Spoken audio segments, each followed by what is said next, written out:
Good morning, Eagles. Today is September 19th, and these are your morning announcements. Attention Eagle Scholars, there is a mandatory meeting on Wednesday, September 27th in the auditorium during advisory. You must attend the meeting in order to remain in the program. Contact Mr. Hughes for details. On Sunday, September 24th, the Venture crew will have a canoe outing on Huron River. Please see Mr. Nelson in room 504 if you're interested. Seniors, this Friday is the last day to order the senior package, which includes a jersey, yearbook, and a congratulations message in the yearbook. Pick up your order forms in your English 12 classroom.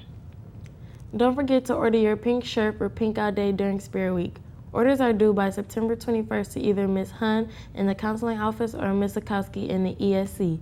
Last year, students in media production produced documentaries based on theme, My City, My Story. One of those documentaries is about driving while black. Let's go to that video now. Driving while black is a serious epidemic in America. Maybe we can talk about the reason why I feel I was pulled over is because the type of vehicle I had. I had a modern 2016 Charger, and I live in the city of Inkster, and therefore there's police that look for certain cars, and my car fit the description of a bad boy's car. Set of us, there were 5 African-American men in the car.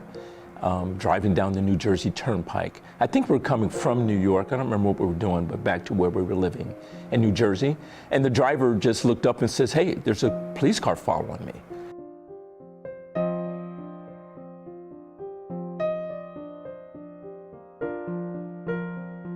We were wondering why, because he hadn't been doing anything unusual. He didn't drive any differently than any of the rest of us did. People of color have been experiencing this for some time now, but it has become more prevalent as videos of these incidents surface seemingly daily. Try to justify yourself on the side of the highway to a state patrolman when you're just trying to come home from a funeral, which is what happened to us in May of 1992. These stops can lead to unwarranted searches by the officers stopping the people of color. I wasn't doing anything illegal. I wasn't speeding. I was simply passing the police officer in an opposite direction. And because of my vehicle type, it had chrome wheels. It was really fancy, and it had dark tinted windows. That's what I assumed I got pulled over for, and later found out that's what the officer told me. These stops rattle people of color and are nerve-wracking due to the possibility of being arrested while doing nothing wrong.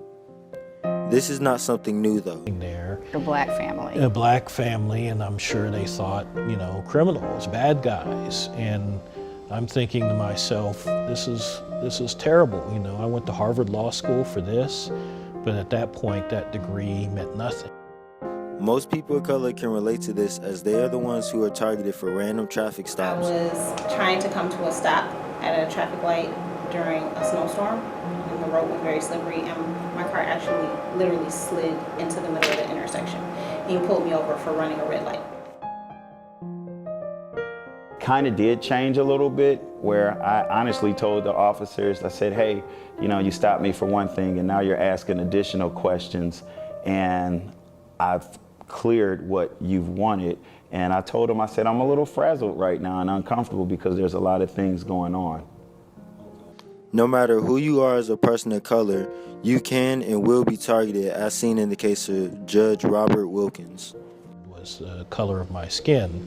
And we learned that because after we sued the Maryland State Police, we actually got a document in the discovery process where they said that they were targeting African Americans in rental cars on that very stretch of the highway because they were the drug dealers.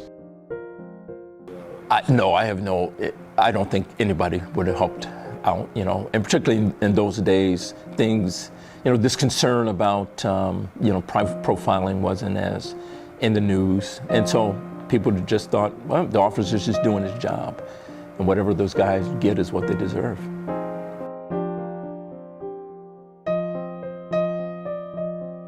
Today will be a high of 74 and a low of 65. THTV would like to wish a happy birthday to Shanice Lauder. Now let's go back to Kiera for today's sports. Today the girls swim team competes against Annapolis here at home. The meet starts at 6. The girls cross country meets at 4 Wood Park. Their meet starts at 4 p.m. Have a great day, Thurston.